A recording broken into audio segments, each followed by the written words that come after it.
Mebur. Goro-goro kan kudune.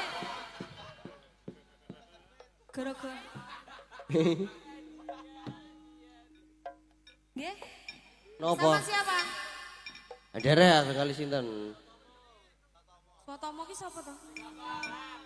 Ayo mo. Ndang to. Ngapa? Oh, bar wisuda ayo diduduke sarjanane. Piye iki rasane Pak Mas Dalang? Manut. Ndang to, mau gendang. Oh, njaluk diserampat.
Ayo malah gabang ini tau.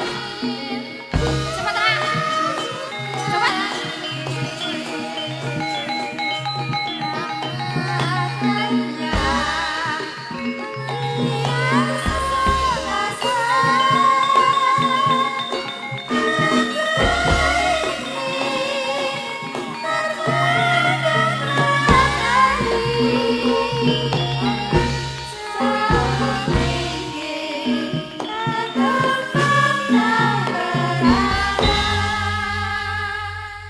Mboten purun nih Mas Dalang. Mboten purun.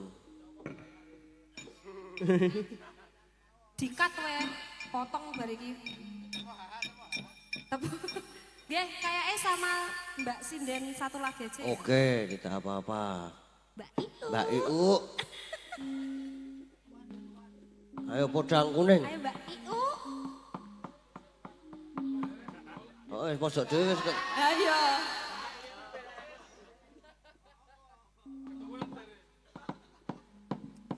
Ayo Mbak Iu. Bapak Ibu tasik semangat. Tasik. Ya sing bater, tasik semangat. Tasik. Ngantuk mboten? Mboten. Bebek. Lah yo nek ngantuk yo bebek. Lah yo bener aku yo pengen guyu kok yo kleru. Kok ayo bobok yo gare bobok. Yo, apa iki? Podang kuning langsung. Lah jame piye? Jame lho meneng wae ora obah, ora polah. Bawa napa mboten? Bawa. Bawa napa mboten? Bawa. Sing semangat to, Pak. Oh iya kok yo ngantuk kok kon semangat iki yo. Iya iya oke. Dibawani. Yo, thank you. Iya ya, Pak. Nadyan wujud temong peksi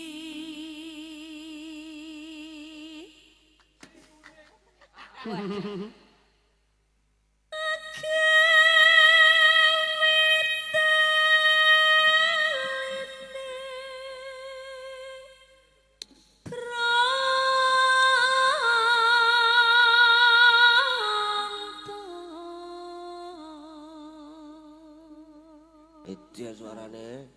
Mbak Iu, Gak kowe nelok. rada ora ben cerak bojomu. Ngopo lho cerak-cerak. Wis bendino cerak. Men- Aku arep ngomong nang emoh ah. Piye-piye arep ngomong? Aku arep ngomong nang emoh ah. Piye-piye. Ngomong Ora apa? serah itu. Lali wisan. Aku ya ora ngerti apa-apa kok. Apa iki? Ngopo? Mau muni apa ngopo nyerak-nyerak ngono to? Heeh. Wong seneng omah. Ayo wis kura-kuru nyerak wis tememplek nek urusan nganti. Wis ben tak tegel kesisan ben bare. Ora tok masake jangan nombok nggawa saka omah. Bisa kok. Weh. Iso. Hah? Kan beda karo janganku. Beda nek karo jangane Mbak Ika. Heeh. Beda nek. Biasa wae. Heeh. Janganku kan tempene rada Nah. Heeh. brungut-brungute beda. Heeh. Teksture iki beda teksture. Dijelaske lho Mbak Ika, iki adik-adik wiyagane masih polos. Ah, polos apa? Wah, semuanya iki. Iki kok ora doyan tempe iki. Doyane apa? Gembus. Doyane gembus. Lah ya padha wae to. Beda. Wes yo. Wis ki arepne ndi kok wis yo. Pokok tancep kayon. Kok ndruk wis yo. Lak ngantuk. Ngantuk apa? Aha. Ayo. Hah? Ora kok.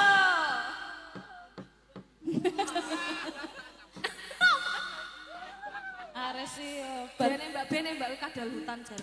bar dimpus yo ora sadar-sadar. Ayo. Halos manis toremra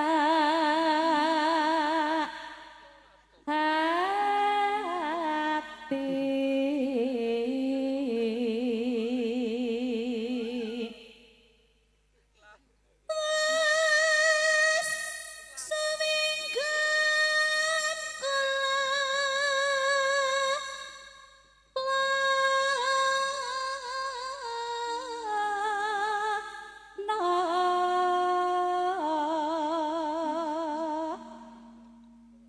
Golek isi podang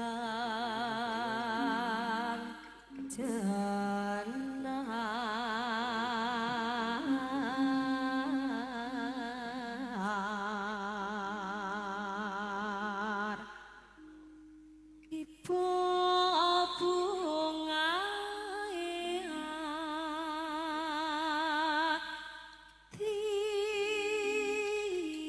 hatiku.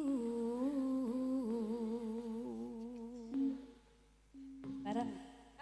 Bareng. Ayo berusaha. Iya. Ayo. Hiji, Loro. Ra iso nek wedok-wedok. Kowe iki ngapa lho, Teh? Iki bongos. Ora emosine ra padha.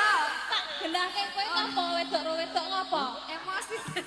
Emosine ra padha ngono lho. Ya dipadake makane. Iya. Kowe meneng to, Riz?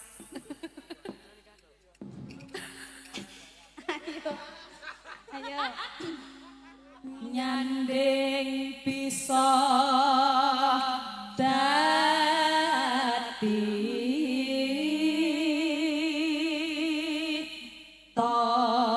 tombo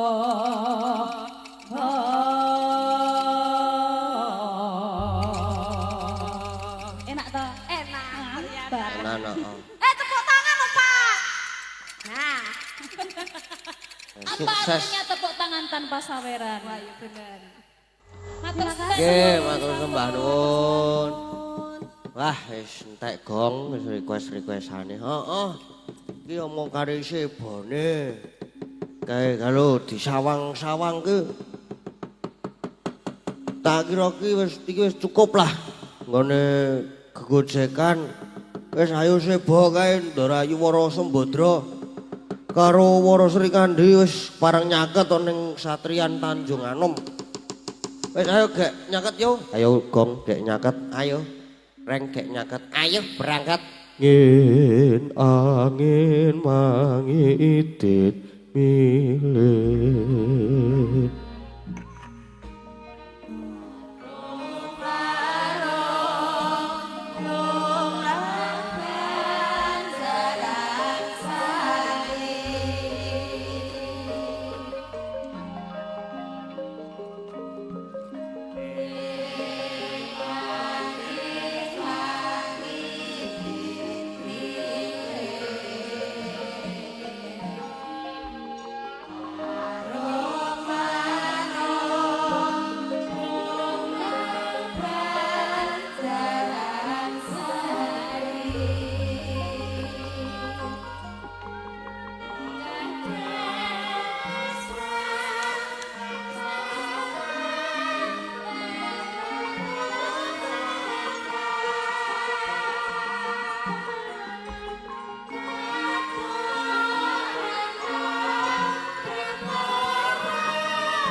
alon tata lenggahira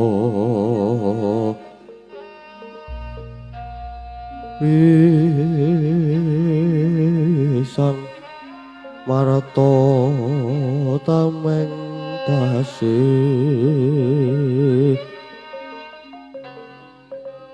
misuda andana raras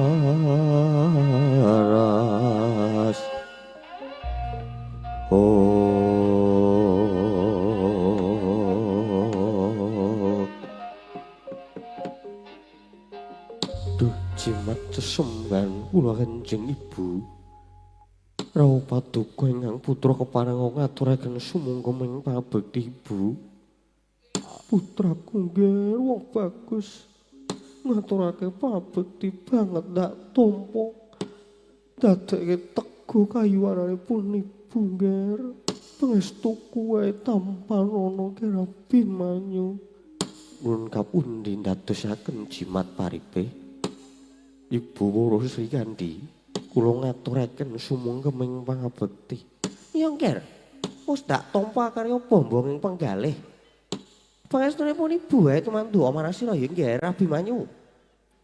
Nun inggih kapundi ndadosaken daya kasentosan kula Ibu. Blagagag uga sadulita mal. Dara Ayu Wara Sembadra lan Dara Ayu Wara Sri Kandi. Kula inggih ngaturaken sungkem pangabekti. Ya Kakang Semar wis ndak tampa. Nanging tiba padha-padha Kakang Sumario wis ndak tampa tiba padha-padha Ndara Ayu kekalipun kula pun gareng ngaturaken sungkem pangabekti kula nggih ngaturaken sungkem Ndara Ayu sungkem kula Ndara Ayu sungkem kula una kawan gareng Petruk Bagong wis tak tampa kanthi seneng. Kareng Petruk Bagong tak tampa. Kanjeng Ibu. Lajeng keparenga dumadung dawuh. Wonten pigatos sing karsa ingkang kados pundi? Kepareng rawuh wonten kasatriyan Tanjunganom. Menapa badhe paring duka Ibu? Iya ya nggih. Rawuhipun Ibu kejaba mung kapang marang putraku. Yaktinipun Ibu iki bubar wae nyumpen nang impeke marang sira Abimanyu. Gawang-gawang katon Abimanyu ledang ana satengahing bawan nanging kedadak kasempya ing alun kegulungan satemah gendang kaprajan nang Angka Wijaya. Bareng pun Ibu mungsare nganti gragapan rasaku. Tumulipun Ibu ngantri marang ibumu ya diajeng urus Sri Kandi iki. Praptana Tanjunganom. Kuwi tuwi kawidadaning putraku Abimanyu nggih. Ibu. Paduka sampun prisa piyambak bilih ingkang putra tansah ayem kemawon. Lan tansah pinaringan kabagas warasan. Yo nggih yo syukur yen mangkono.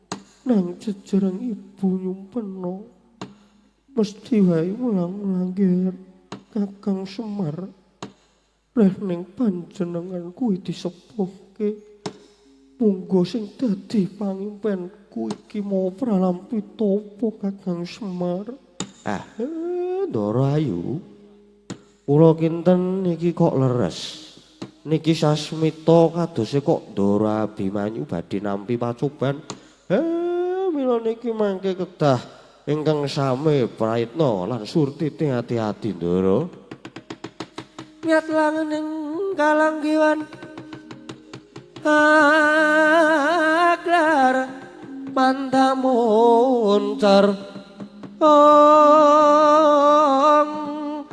tinon ler kakonang surem sorotetan padang kasor lan pacaring purnaming kakuhono dasare mangsa katiga dadak sakono praptane Dyan Arjuna kakarya kagating kalih.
Sangatwara Sang Harjuna esmunya kang kamanungsan sawarnya gendreh manis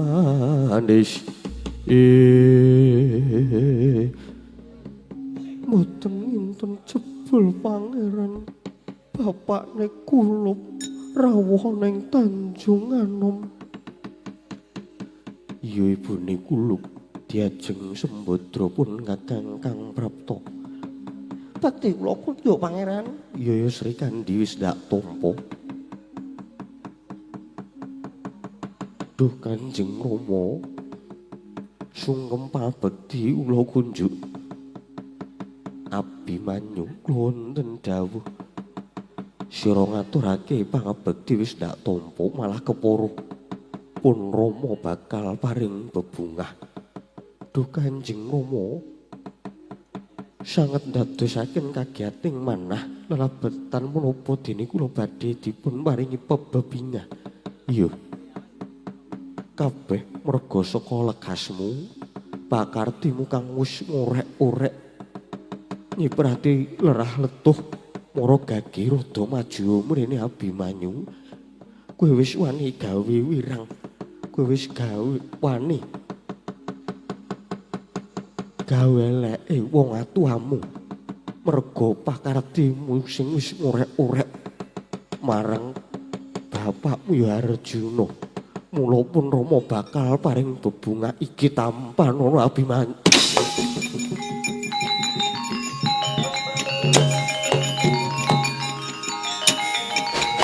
Wah, Jan, weh.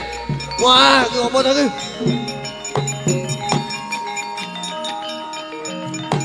Wah.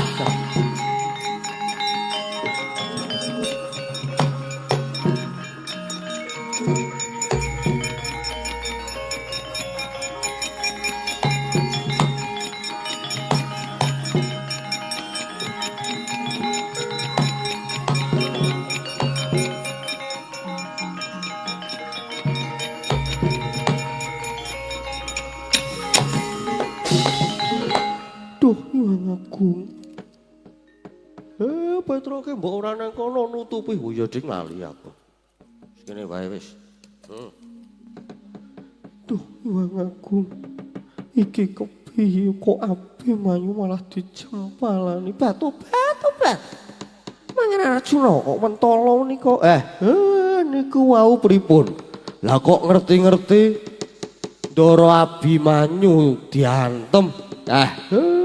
Aja do meneng wae ayo do ditututi.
dosa lan lepat kula menapa ngertos-ngertos kula dipun jempalan.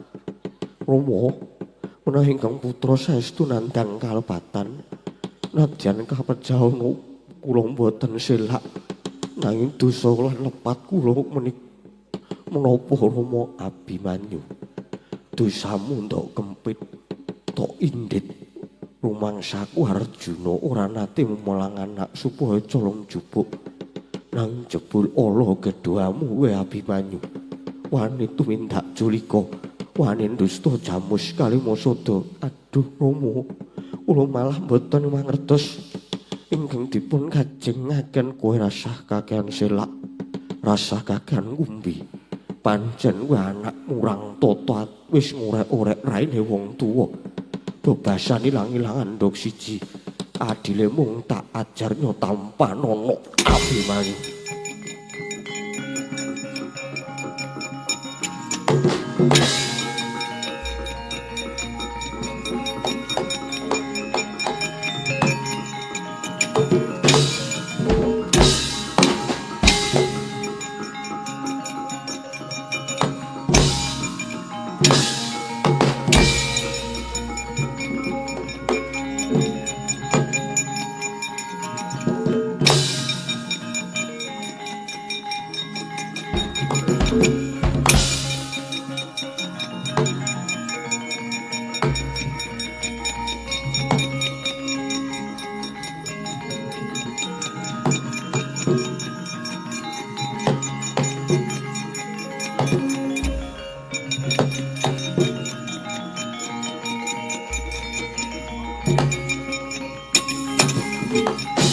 Tobat. Panjenengan menika dos pundi? Tanpa toho mula sira karo anak sagelme dhewe. Tanpa cetha perkarane tobat. Sri Kandi. Kowe aja melu-melu perkara iki. Mboten melu-melu pripun? Abimanyu nika nggih anak kula bocah ora dosa. Ora ngerti dosane apa ngerti-ngerti diajar. Kula sing mboten trima. Nek kowe ora trima malah tak katutke dosamu. Apa dikira Sri Kandi wedi garwa kaya ngono? Udah kepelan sambat to.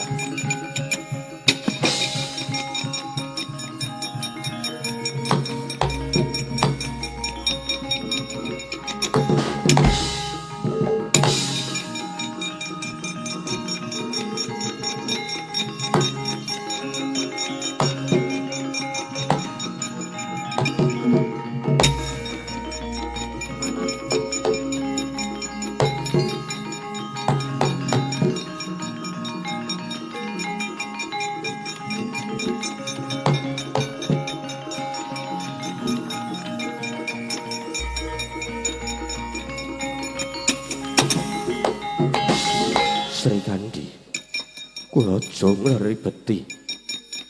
Yen kowe tetep ngribeti tak lepasi jemparing mati dening Arjuna.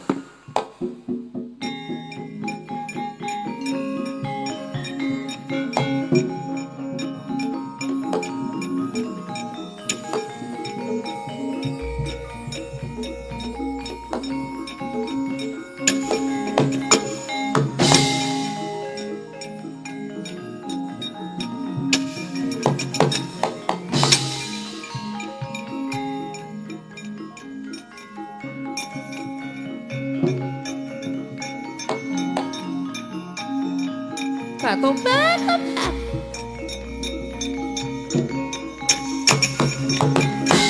Wah!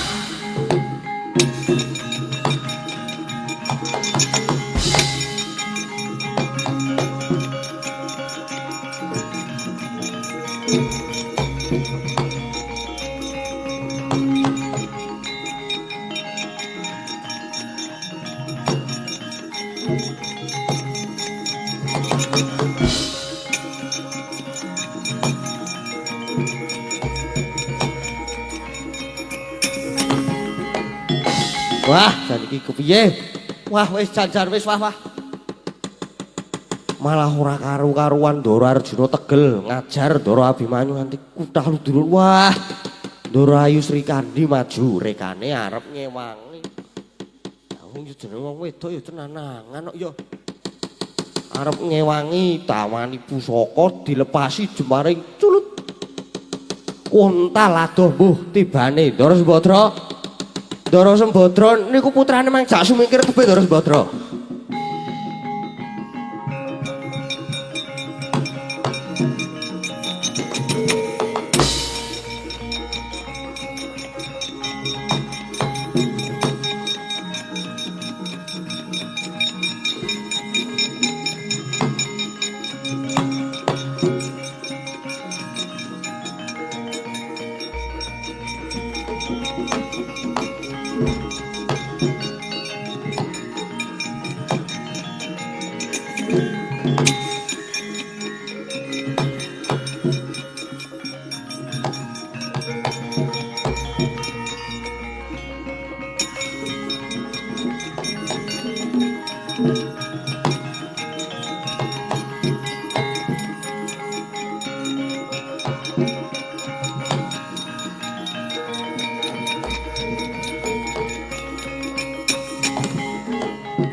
Soro karo bapakmu nganti kaya mangkono ibu.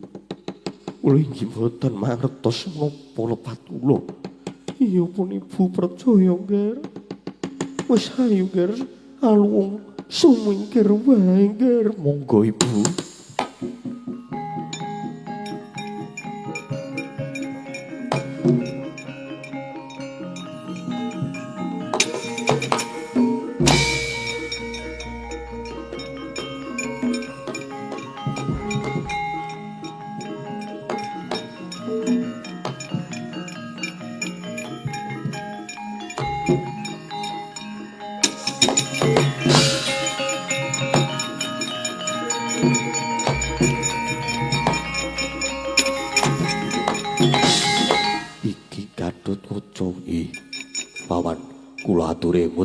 Sampun ngantos nuruti dhateng kabrananing kalih Dimas Abimanyu menika boten lepat.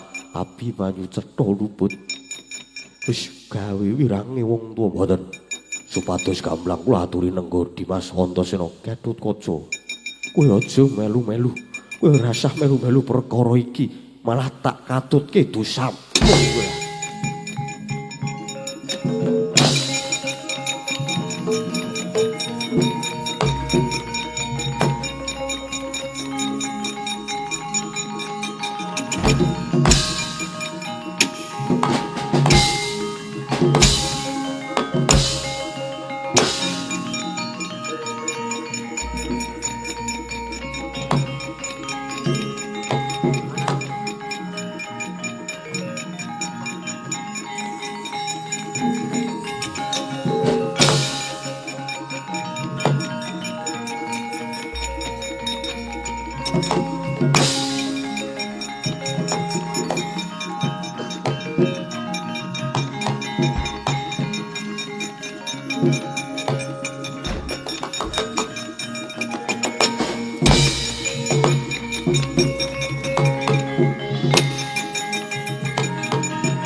meh rahina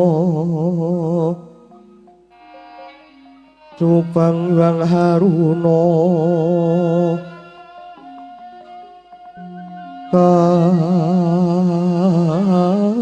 kadinetraning anggorapuh sabdaning kukila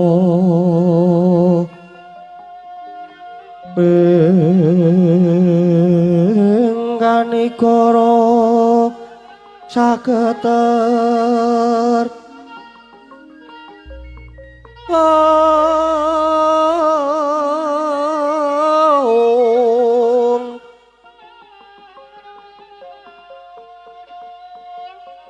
kini tunganingku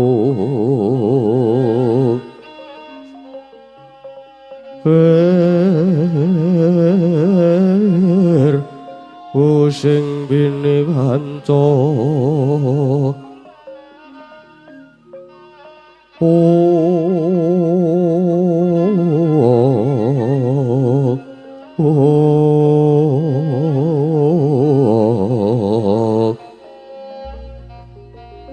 Papa toking ayam hono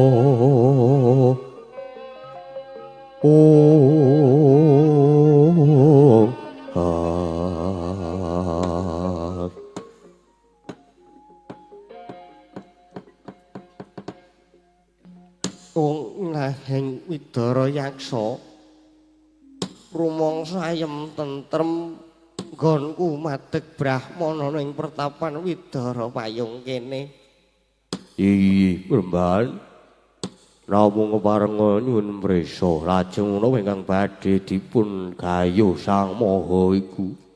Ya mesti wae kanugrahan wahyu ingkang bakal tumedhak ing Madyapada ingkang dayane bisa mbabar katentreman. Oh, inggih.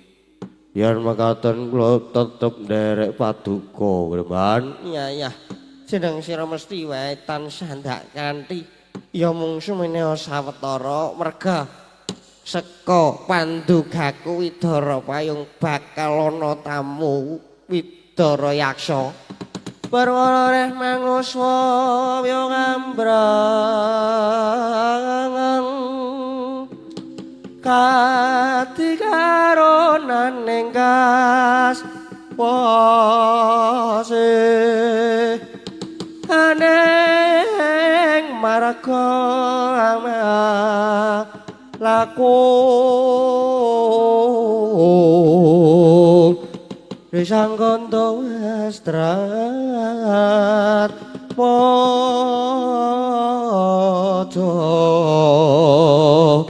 long lalu hangulati kedadak praptanipun Sang Dyah Ayu Hara Sembadra ingkang andhing kang putra pun Dyanangka Wijaya.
Iki siapa ya?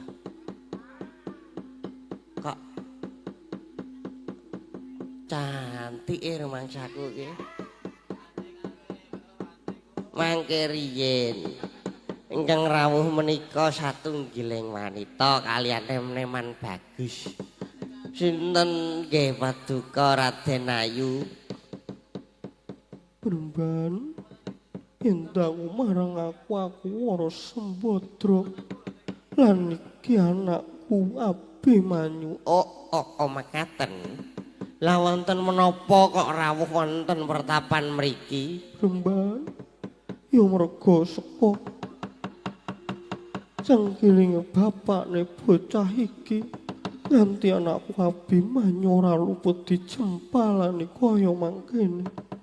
Mula aku trimo mlayu malah iki kepasan uga dene aku ketemu sawijining pendhita kaya paduka Premban iki.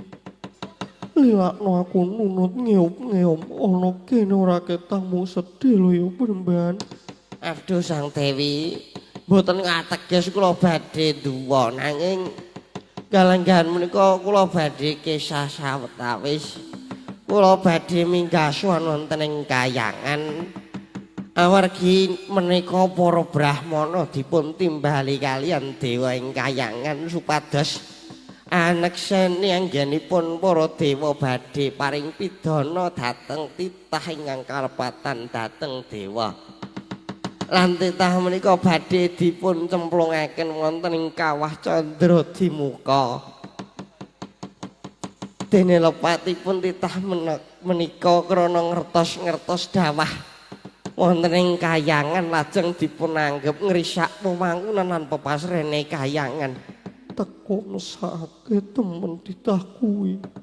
Banjur titah kuwi mau sapa? Inggih. Titah menika wonten kalih ingkang nalika semanten dipun jemparing kalian Raden Janaka lajeng kendang kapracendang ngantos dumugi ing Pak Kayangan. Dene titah menika ingkang setnami Dewi Wara Srikandi dene ingkang kakung nami Raden Gatotkaca menika Sang Dewi.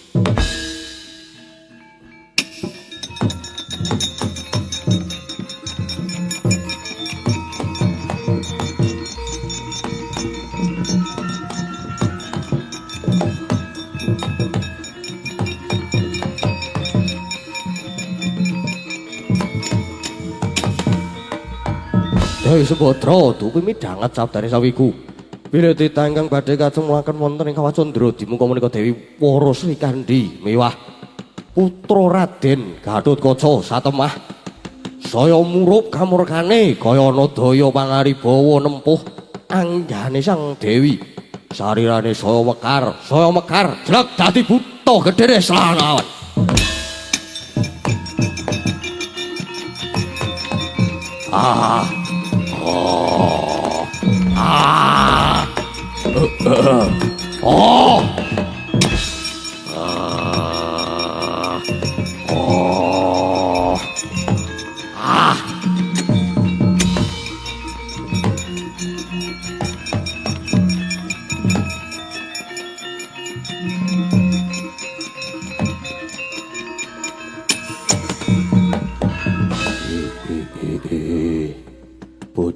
Bujleng iblis lanat padha cek-cekan. Premban. Aku iki putra yaksa bareng Premban iki mau dawuh yen to Srikandi lan Gatotkaca bakal kacemplungake ana kawah. Lah aku sing ora trima. Abimanyu nuntun dawuh Kanjeng Ibu. Kowe sawetara mapan ana kene aku tak munggah ning kayangan. Dewa-dewa ora gelem nglungke Srikandi Gatotkaca kayangan tak gawe sungsang bala-bali.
Bujlek blis larat padha jek-jekan.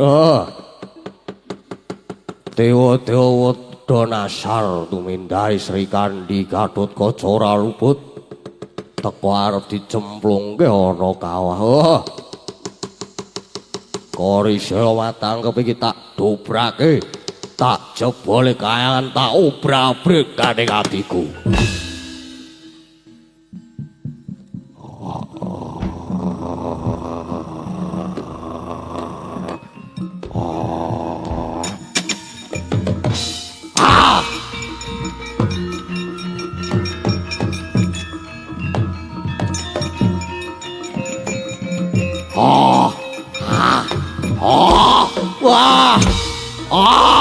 Awo Surabaya.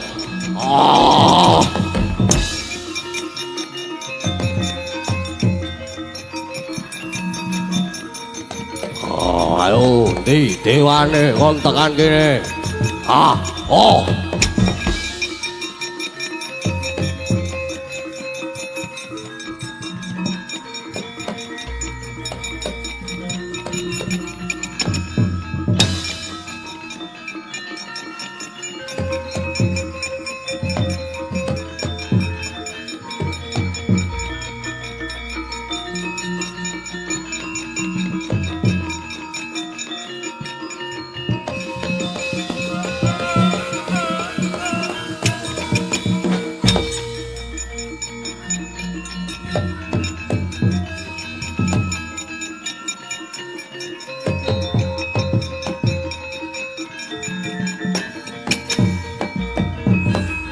Kakang Naruto, kayangan kok geger Surabsari sami lumajar.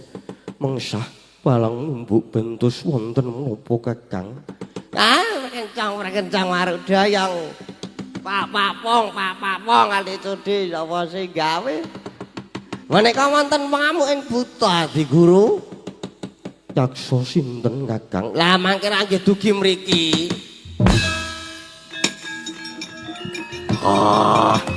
Iki.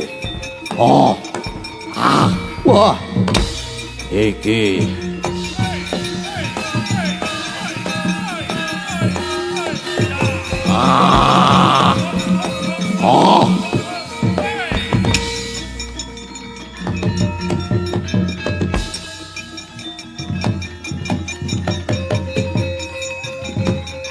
Grendang, grendung, plak.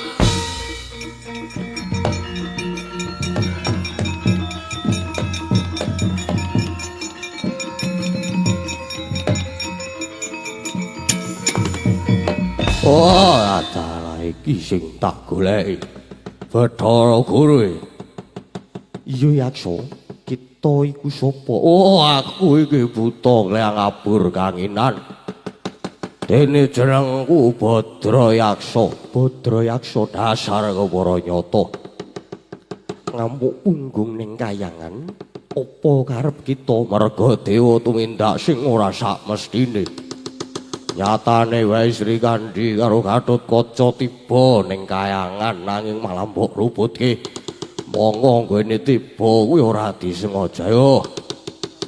Kowe ora gelem balekke Sri Kandi karo Gatotkaca. Kayangan tak usah asik guntur geni guntur angin tampan ana Badra Yaksa.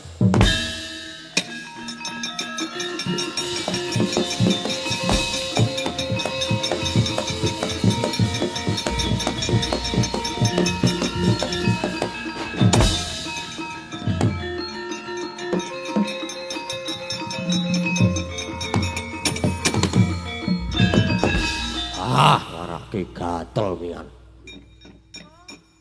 Guntur gede guntur angin tambanono Badra Yaksa. Memarai gatel. Tak kare.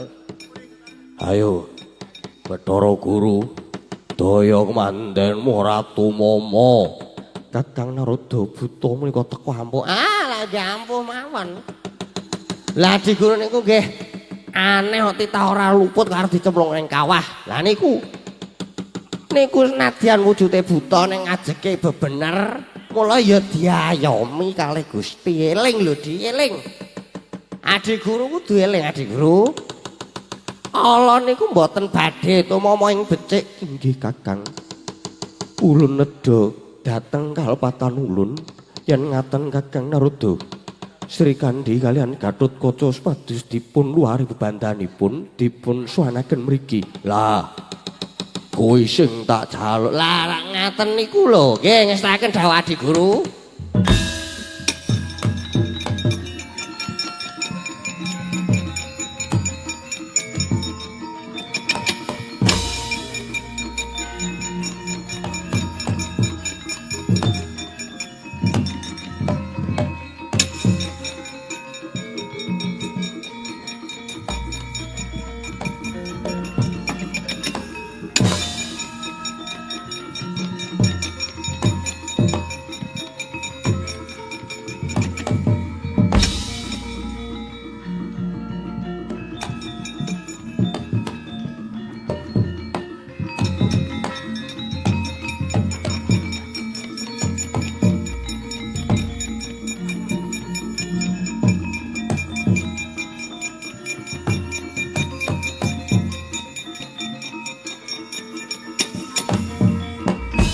Sri Kandi lan Gatotkaca kita sakloron ulun luari lan mboya sida ulun Pidanapati.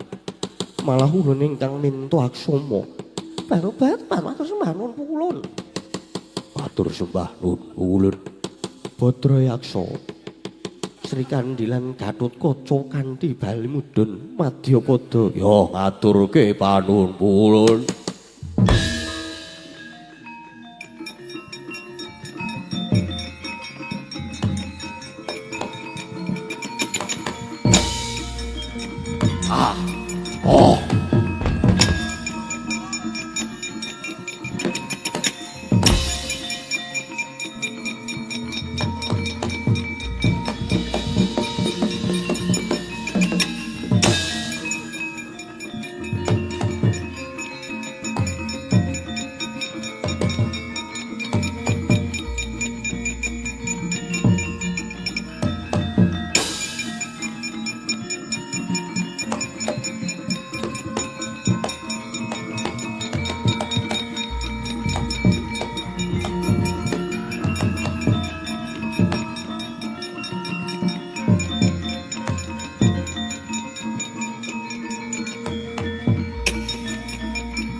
Raden Ayu sampun kundur malih wonten pertapan. Iya Pramban. Kabeh yo merga saka dawuh pandikanmu.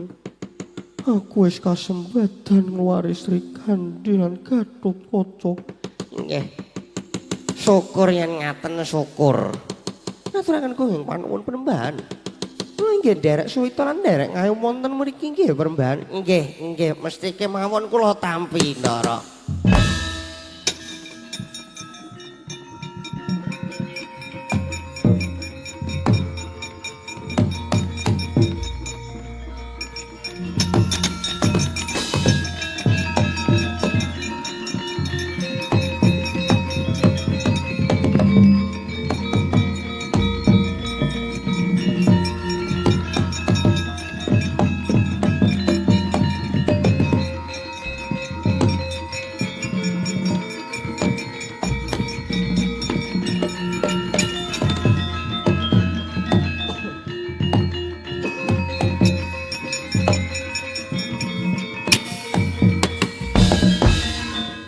Menika Raden Arjuna ingkang rawuh. Ana pendhita wis ngerti marang aku. Sinten ingkang boten tepang kalian dika Kyai Kanjana Priya. Lan nepangaken kula menika Begawan Widara Dewa. Begawan Widara Dewa. Inggih. Lah iki karo aku loro kok ana kene. Inggih. Sameneika sami mapan wonten mriki. Sembadra Sri Kandi. Ayo kundur ning Madukara. Moh. Enggak mau ah. Bapakne saiki wis dadi wong kejem. Wong Tegel lan aku wis kerasan mapan ana kene. Moh bali nang Madukara. Bet. Kula nggih wonten mriki mawon. Monggo kajeng ya panganan nek ajeng rabi mulai monggo. Pun. Monggo nek ajeng rabi mulai mboten napa-napa. Wong lanang kok senengane KDRT sampun. Bet kula tak wonten mriki mawon. Napa kalih kula mawon Raden Ayu? Hus. Pegah musuh-musuhku buta. Mana main? Begawan Widara Dewa. Wonten jawuh Raden. Ketok banget nek kowe milik karo garwaku. Mboten. Mboten kula niku pun tuwa pun mboten kiyat. Mboten. Niku saking kekajenganipun piyambak keng garwa. Ora kowe bakal tetep tak anggap dadi pepalang. Mung kudu tak untapke nyawamu. Pripun? Kowe tetep bakal dadi pepalang. Mung kudu tak untapke nyawamu. Widarayaksa aja meneng wae. Ah!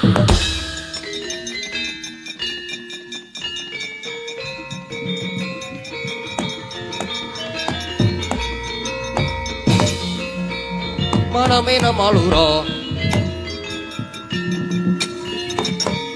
Nama nempi, nama.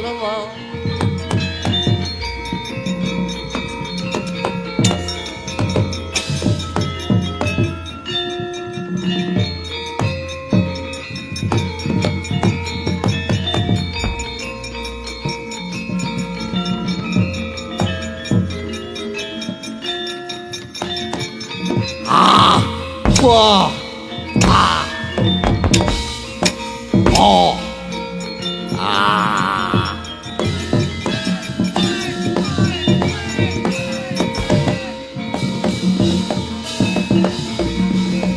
Oh.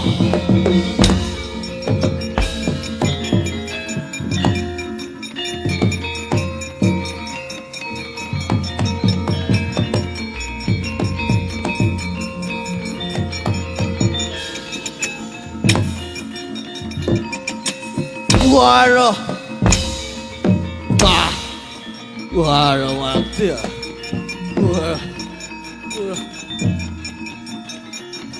Wah.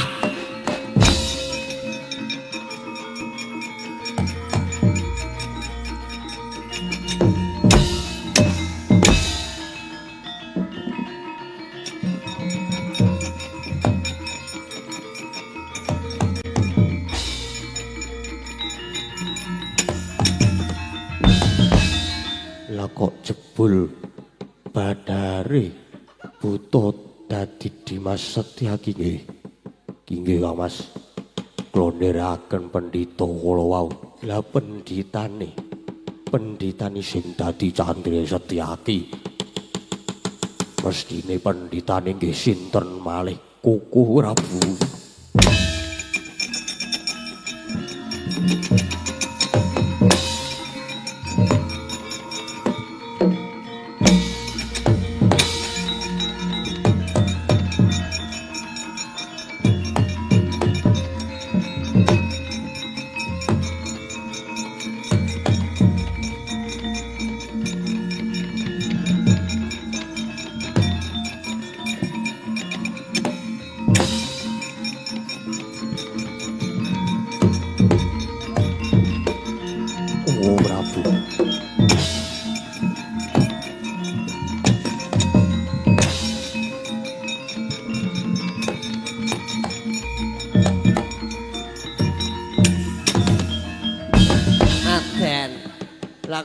banjur bebendhete dateng nyembah. Lah nyembah dateng kula niku pripun? Koko Prabu boten nginten jebul paduka Madeg Brahmana. Wonten lepatipun ingkang Yai nyuwun pangapunten Koko Prabu Ndwarawati.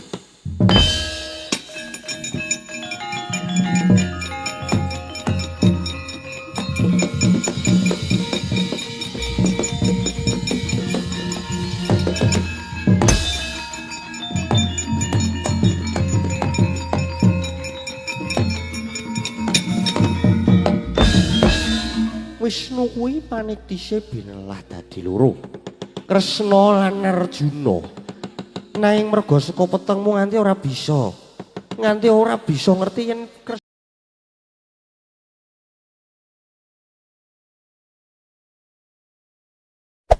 Hey there. Subscribe to my channel. And also press this bell icon.